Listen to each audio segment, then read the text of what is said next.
G'day everybody, Jason Foss here from the Capricornia Chamber of Commerce. Here this morning with Tony Edwards from Edwards and Associates here in Rocky. How are you going, Tony? Yeah, really well, thanks, Jason. Good to be here. You would have noticed that we had a budget the other week.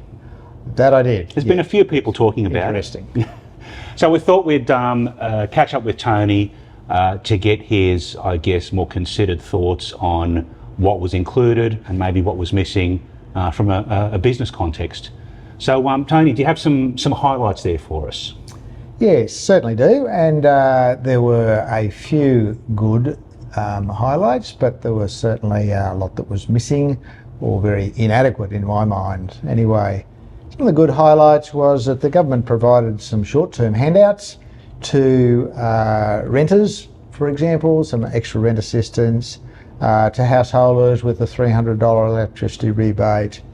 They fixed or froze, the deeming rate on for purpose of calculating pensions, and they provided some tax credits for the critical minerals industry in Australia. All of those things are good. I believe, unfortunately, there was a lot that was left out and a lot that was not done. One of the things that I think is a very major disincentive to the whole community of Australia, not just the business community, but the whole community of Australia, is this proposed $3 million cap on superannuation before there is a highly unfairly calculated tax imposed. The tax is in fact imposed even on unrealised gains in asset values within superannuation. This is not done anywhere else in the world. And certainly not done in Australia previously. Taxing unrealised gains is a very, very dangerous and foreign concept. Who's to know what the value of the asset has gone up by or gone down by? So yeah, Tony, just to clarify that, so at what point are they proposing, so the value of, an investment property or something like that goes up, they're proposing that you get taxed on the value. Well, is that like an annual thing? They'll tax you on what they think the property's worth, or? Yes, it's an annual thing, and within superannuation funds, it's a requirement to have the assets valued each year. So the amount that asset has increased in value will add to the value within the super fund, and it's that increased value that is effectively taxed. Gee, so that's not good. That means you've got to pay a tax bill before you've sold it. You've got to find that money from somewhere to pay a tax bill without actually having the money to do so. You've got to find the money, that's right. Yeah, okay. So that's a proposal as part of the budget at the moment, is it? So it was floated pre the budget, okay. But with the amount of analysis that's gone on since that proposal was floated, I would have really hoped that was mentioned in the budget, that it would not be proceeding, because it's so anti good principles as far as what you would tax. Yeah.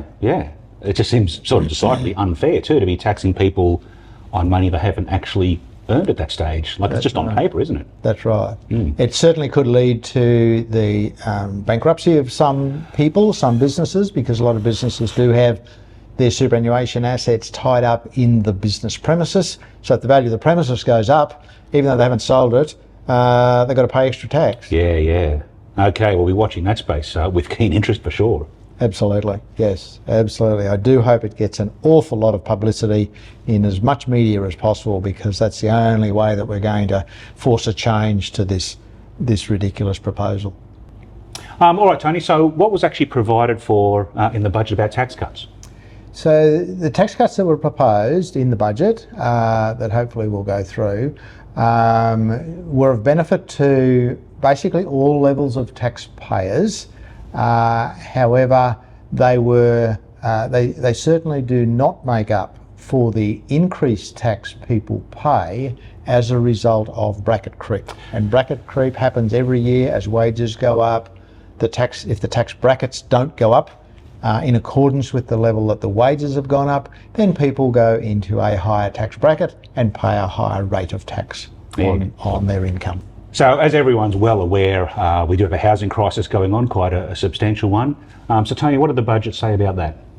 So the budget did provide some extra money to build additional housing, particularly social housing, which I think is an excellent idea. Very needed, isn't it? Yeah. Unfortunately, the devil is always in the detail, and there was not any specific, measurable, doable plans as to how that money is going to be spent and how it will achieve what it is supposed to achieve. So I personally think that was a feel-good thing in the budget. Government can say, well, look, we're doing this, we're spending this extra money, but they're not saying how they're spending it and how effectively they're spending it. Because the other trouble is that there's only so many builders and tradies and subbies to go around, isn't there? So exactly right. And in order to provide more housing, they need more tradies, they need more builders.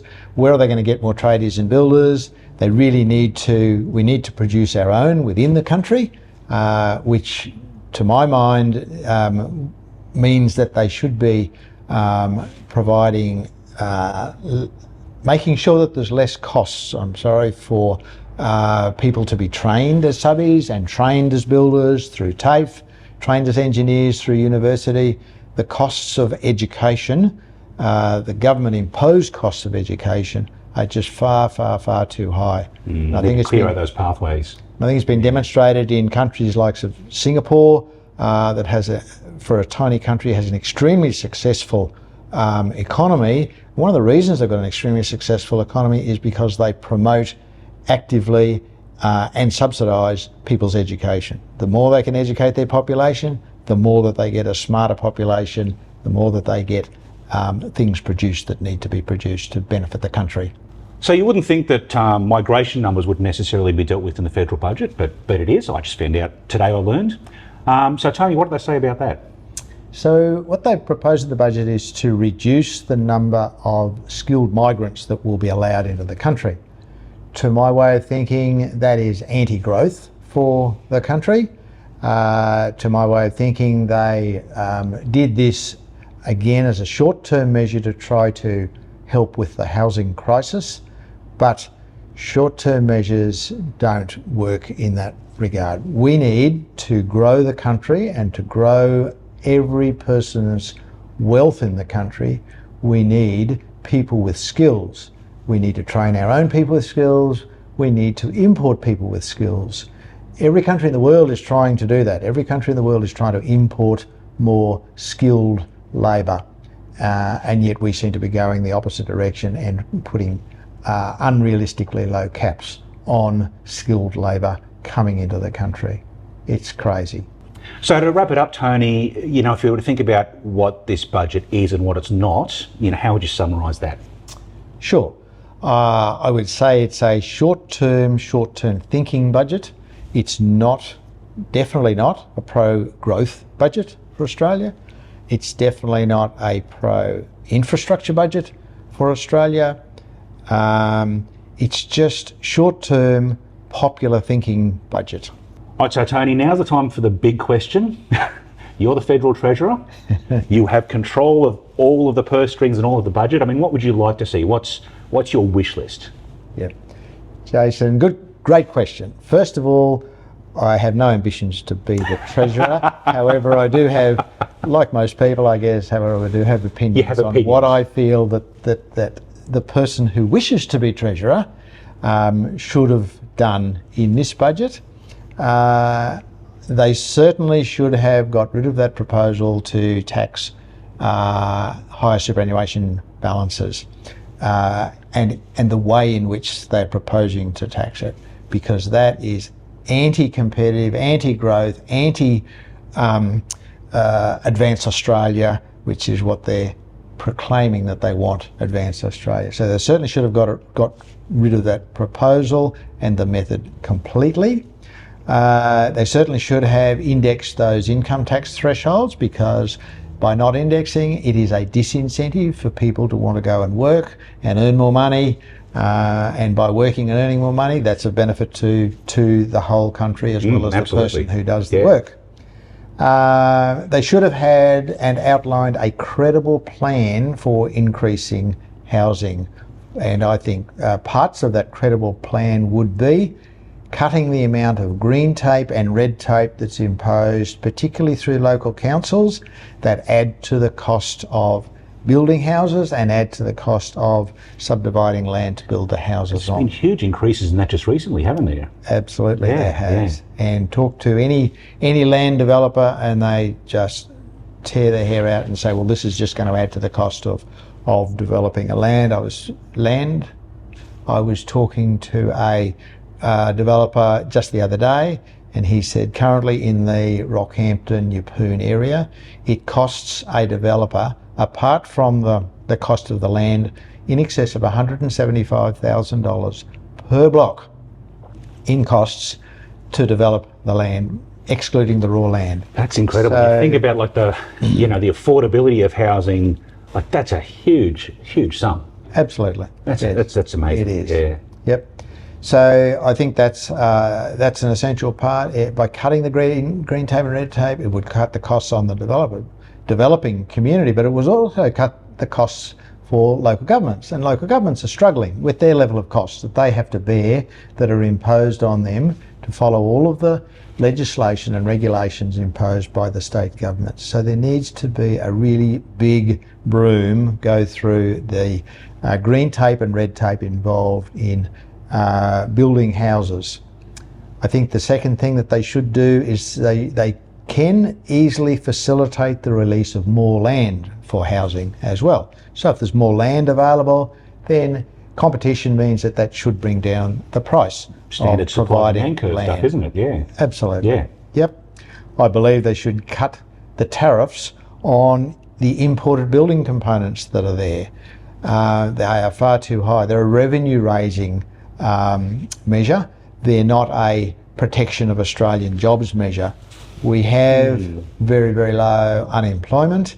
There is little need to protect Australian jobs, and by cutting the import tariffs, that would reduce the building material costs as well. And I think probably the big issue, which is aligned to what I mentioned before, is we need more skilled tradespeople. So we need to actively encourage the education of more skilled tradespeople and actively encourage the skilled migrant intake to provide those skilled trades. Again, the more of those people that we have who are skilled in their trade, the more houses that can be built more quickly. And we're in a crisis now with housing. It's just so apparent that there should be an emphasis on getting more skills very quickly.